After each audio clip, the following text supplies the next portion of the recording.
Good afternoon once again. I'm Chris Kirshner, and I'm honored to be sharing the stage with John Williams, his lovely bride Vicki, and Jenny Needler, who is an education specialist for oncology for the network. Now, many of you may know that John is living with cancer. We say living with cancer, right? That's exactly what we say. But we're going to talk a little bit about John's journey and more about the Oncology Patient Assistance Fund. But really, to know John, there are no words. But we do have a video. But just look at that girl with the lights coming up in her eyes. She's got to be somebody's baby. We do love John. Thank you. I love that video because it really goes to your spirit, and that is you have such a remarkable attitude and you are so inspiring. And I think it just shows on the dance floor, and you've got some great moves too, by the way. Thank you. Thank you very much. So first question for you, John, is how are you today, right now? How are you feeling? Wonderful. Excellent. And there's more, a lot more. I was diagnosed with cancer in 2013, is that right? And I'm one of these people who's very fortunate when I had my chemotherapy treatments that I didn't have adverse effects from them. I've heard a lot of horror stories from different people, and I always tell people, don't ever give up. Stay in there, do something. And I give this message to many people because it's my way of giving back to people. I want people to know that life doesn't end just because we want it to. There are other people around us who we affect and who affect us. And this is important that we keep a good attitude no matter what your condition or what your position or your illness is. And by the way, I had a very wonderful experience some time ago. This is my wife, Vicki. She and I were trying to work on our finances, believe it or not, and we had, I think, $50 in our bank account.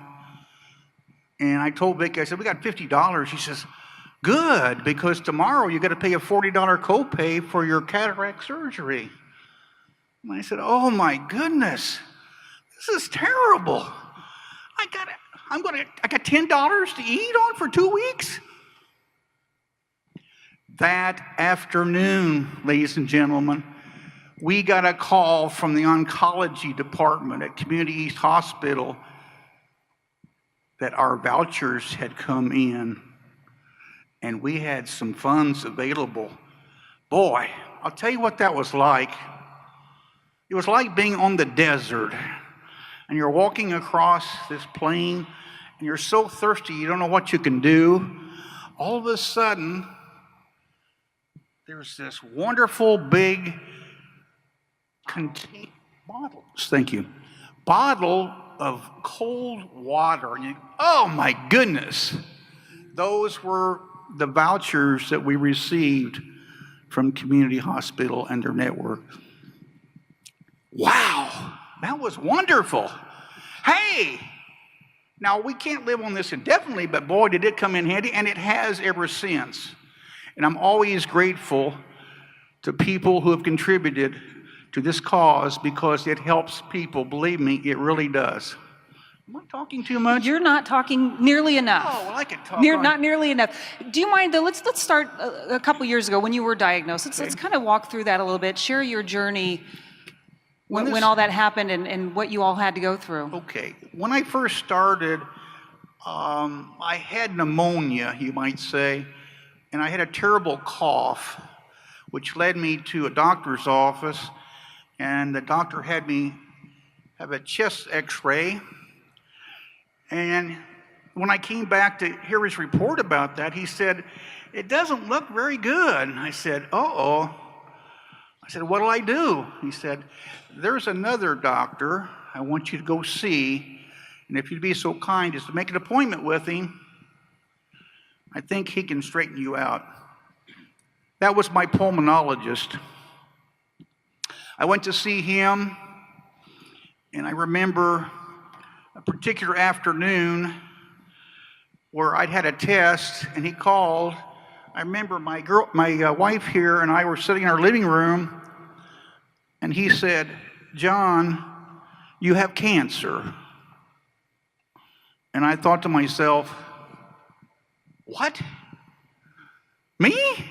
Cancer? Impossible. And yet, he was absolutely right. After that diagnosis, I had to have an operation, and I had the upper right portion of my lung removed. I was in the hospital for 9 days. I had pneumonia when I left the hospital, and it took a lot to get rid of the pneumonia. Finally, it did. And my surgeon said, "John, when do you want to have this operation?" My wife, she said, "How about tomorrow?" I said, "How about 30 days?" He said, "That will be fine." He wasn't in a hurry. He knew what I had. He knew what was going on. I had the operation, came home from the hospital, rather confident that I had defeated this thing called cancer, because part of my lung was missing, and the cancer tumor that was in my lung wasn't in there anymore. It was being tested, and it came out that it was cancerous. Am I talking too much? You're doing great. After that, I met an oncologist. I didn't even know what an oncologist was. Boy, do I know now. And he told me that there was a possibility I should be taking chemotherapy treatments. And again, I didn't even know what a chemotherapy treatment was. I've learned a lot since this whole experience has started. And I told him, well, I don't think I'll take chemotherapy right now because the particles that were in my lungs were microscopic. And I said, "Doctor, I've had a lot of people tell me that it's very painful to have chemotherapy." And I said, "If you don't mind, I'd just soon not have chemotherapy, but if you would, keep testing me in case something would come up." As you can imagine, a year later, my cancer was back. It was back in my right lung, and it eventually had moved to my left lung. And I understand that's why it's called 4-stage cancer, because it's moved from my right lung to my left lung. Going through all of this, I had to stop myself at certain times and say, "Wow, what are you doing, young man? You've got cancer." And then I looked at other people, and so-and-so's cousin had cancer, and so-and-so's mother died. A lot of people had cancer. And I pray sometimes, and I said, "God, what is it you would like me to do?" And he said, "You could at least keep a good attitude. You could tell other people to rejoice and be glad even though you're in pain or you're in suffering or you know what's inside there. And don't give up. Get back up. You're going to have good days and bad days. On the good days, make them real good. And on the bad days, just look the other way and keep on going." And since that time, I've had 33, is that correct? Well, 33 of the Olympia. 33 chemotherapy treatments with Olympta, and I had 8 months with the Avastin. Currently, I'm in the process of having a slight change to the Olympta, which is all right. I have full confidence in my oncologist and my other doctors. They're really wonderful people. And again, I was blessed that I didn't have real bad reactions to the chemotherapy. Now, I did experience the fatigue, and I've been fighting a cough recently, which we finally decided maybe that's why we needed to put another chemical in there for me, get rid of that cough. But I feel like I'm very blessed, and I'm very happy to be part of the community family. Thank you.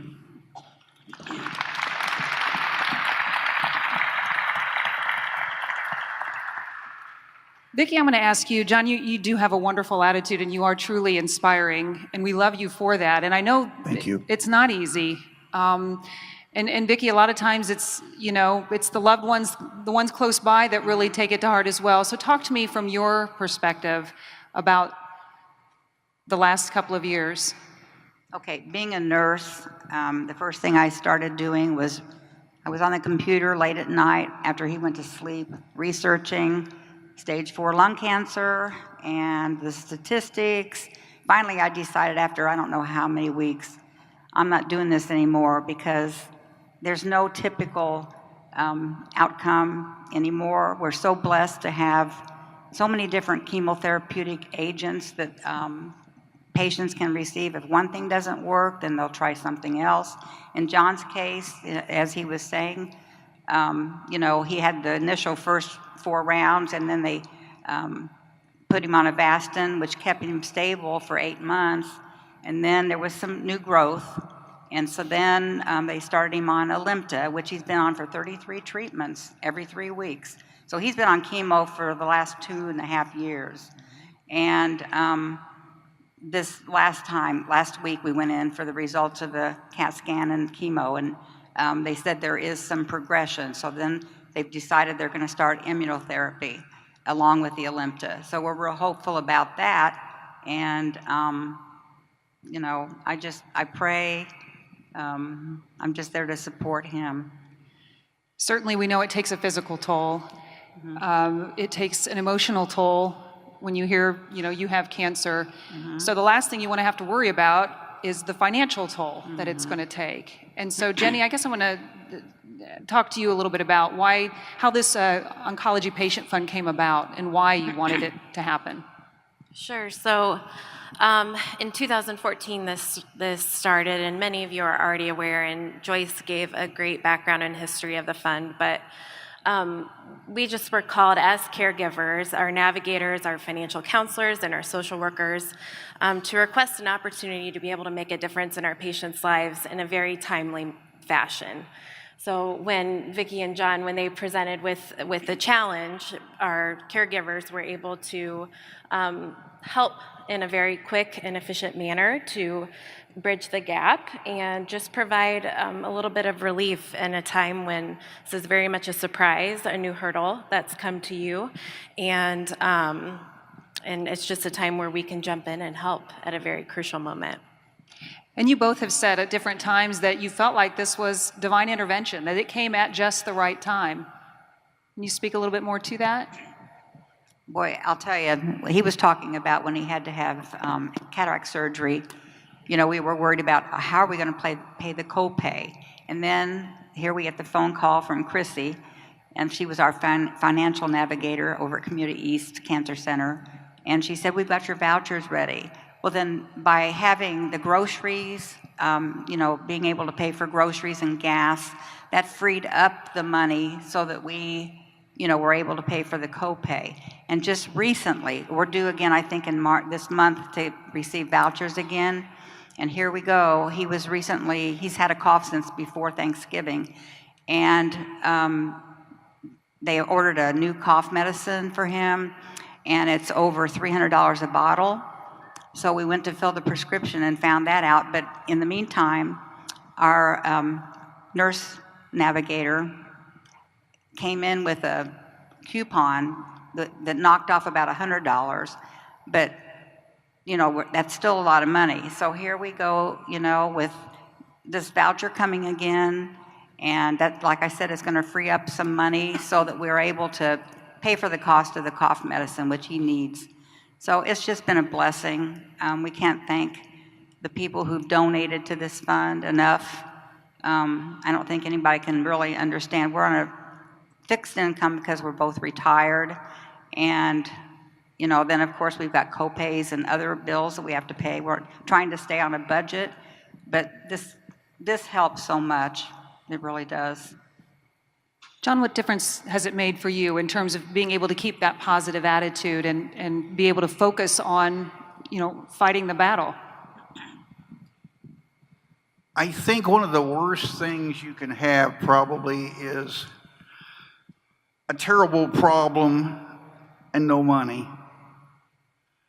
And I can even relate to poverty, although I don't try to call myself poor because I'm rich in other ways. The other thing is the wonderful people that I've met in the community system, the wonderful nurses. By the way, I did a little dance when I first went to the nurses' station so they would laugh, because I know they deal with some pretty serious stuff, and I think they should laugh once in a while. Yeah, a little bit of, it helps sometimes, I think. And it's, excuse me.